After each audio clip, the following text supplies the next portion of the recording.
Everyone, Rob Howard here from RJH Motorbike Training in Manchester. Just a short tutorial on stopping distances, okay, following distances. And what's prompted me to have this little video was it came up in discussion today whilst we were out training, so thought I'd do something, might help you guys out. Now, if you're looking at doing your CBT, or if you're indeed doing your full license, following distances will be part of your training. On a CBT, we do encourage good practice of safe following distances, and indeed on your Module 2 test, your road test, under Section 18, you'll note that there is an area for following distances. Okay, so I just thought a bit of an explanation might help us out. Just got to go and find some traffic so I can discuss it with you. But what is a safe distance? Yeah, what is a safe distance to follow traffic? Well, a simple rule we all go as bikers and car drivers. Simple rule really is that you need to be able to stop well within the distance you can see to be clear. Okay, so that's a good rule to go by. But the overall stopping distance in the highway code rated at 20 miles per hour, 40 feet. At 30 miles an hour, 75 feet. At 40 miles an hour, 118 feet. At 50 miles an hour, 175 feet. At 60 miles an hour, 240 feet. At 70 miles per hour, 315 feet. Well, that's all very well when you sat down at the computer and doing a theory test or so on, but when you're out on the road, trying to work that out is very challenging for the best of us, yeah? So, one simple rule that I use, and you may well have heard of it, is that only a fool breaks the 2-second rule, okay? So, only a fool breaks a 2-second rule. Now, how do we work that out? Any speed, 30 miles per hour and above, you're following a car or following a bus or following a vehicle, let that vehicle go past a fixed point, whether it be a lamppost, a driveway, and you need to count to 2 in order to have a 2-second gap. Now, what I say to myself is only a fool breaks a 2-second rule. Yeah? Only a fool breaks a 2-second rule. When that vehicle goes past the lamppost or the driveway, say that. If you get to that point before you finished, ease off, try it again. So always ensure that you have that 2-second gap, and that's in normal, good conditions. If it's raining, something slightly different, because it can take up to twice as long to stop, so allow that 4-second rule. Okay, that is a safe distance to follow traffic. Also, I would say that if you're doing 10, 20 miles per hour, 20 miles per hour, certainly have about 3 average car lengths distance. Yeah, 30 miles per hour and above, you'll adopt the 2-second rule. Following distances, when you're stopping behind traffic at lights or junctions or roundabouts, what we tend to teach, what I tend to look at there is allowing enough room that if that vehicle was to break down, I can ride or I can drive and get around it. So if I'm behind a vehicle at traffic lights, I tend to allow again a good average size car distance. Also, it means that if he was to roll back, if there was a slight gradient, I've got time to get myself out of the way. Alright, so that's following distances generally, and how close you should get behind vehicles. For instance, at at junctions or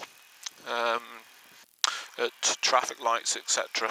So let's see if we can find a little bit of traffic now, and I can give you a bit of an example. Another important thing to consider is if you have a vehicle that's right up your rear, you know, and he's not taking into account his stopping distance, you need to allow for not only yours, you need to allow for his as well. So it might mean that you're taking into account his stopping distance as well as your stopping distance. And that's riding defensively, taking into account what's going on not only in front, but what's going on behind as well. So today you'll see there is a concert at Heaton Park in Manchester. At Heaton Park in Manchester, and that's where we are now. So as you can see, I've pulled up behind this taxi. I've not got too close. If he was to suddenly break down, I could get around him. Yeah.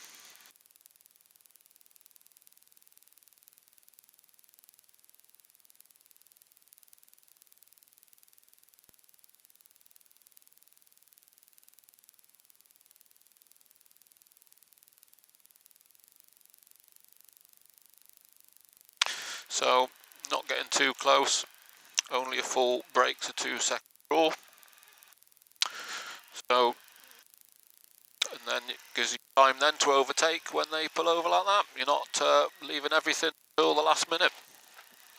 Another taxi in front. There's lots of taxis here with the festival, with the concert. So let the taxi go past that opening, that driveway, on a full brake to 2 second rule, and there I am. So that's my safe distance, 30 miles per hour. He's going past that. So because I've got a nice distance behind him, got time to just off. Nothing's panicking, nothing's too late. So as you can see, stationary traffic ahead. So as I'm going to park up behind the last vehicle, not going to get too close.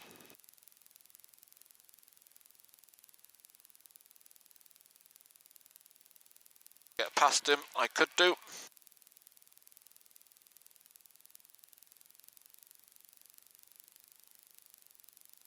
So not getting too close. You know, when you look in the mirrors and you got vehicles right up there, there's no need for it. Yeah, there's just no need.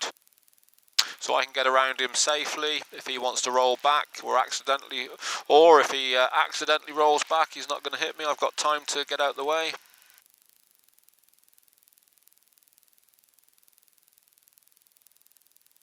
So this is a safe distance behind the stationary vehicle in front. It's about a car length distance. It enables me to get around him if I need to, and it enables me to get out of the way if he was to slightly roll back on a gradient. And if the car behind me gets any closer up to my rear, then I'll ease off a little bit and allow his stopping distance as well as mine.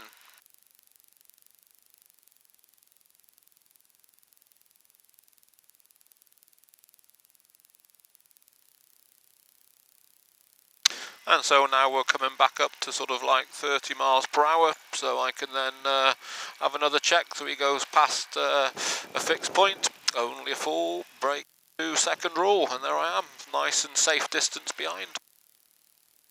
If somebody was to overtake me and get into that distance, then I'd have to ease off and come back a little bit again.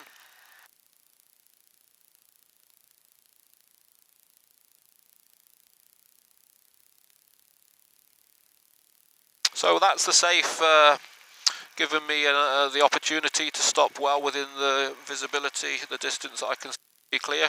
Only a full brakes a 2 second rule. You could certainly hear that on your CBT, and it's a good practice to use generally. See, I'm allowing again a good car length here, just in case I need to get around him. So not getting too close. Following distances.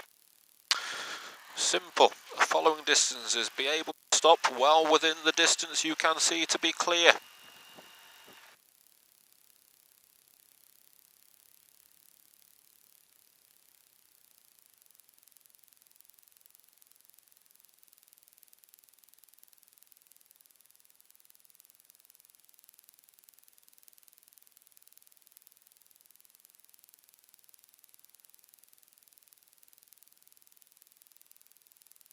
So I hope you found that little tutorial useful. I hope you found that video useful. If you do like it, please like the page, like the video. Comment on the video if I've missed anything or anything that I could have added to make the video more valuable. And very important, if you want to see more of these videos, subscribe to the channel, yeah, because we're doing quite a lot now regularly. Or indeed, if there's anything that you want, request it. I can always try and sort it out, not a problem. Doesn't know where he's going, does he?